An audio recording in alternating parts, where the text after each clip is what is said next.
Let me show you how to create this text effect. Go to Layer panel, right-click Text Layer, Convert to Smart Object. Double-click the text layer, and select Drop Shadow. And copy these settings.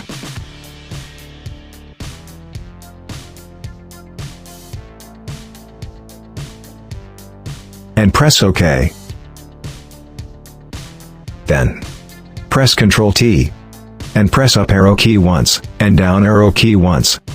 And hold Ctrl, plus Alt, plus up arrow key, and make 9 copies. Select all, make them group.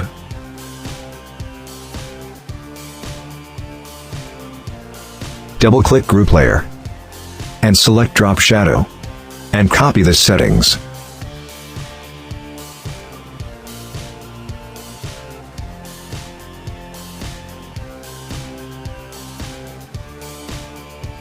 And press OK. And that's it. The text effect is ready. Hope you like it. Please subscribe my channel for more designs.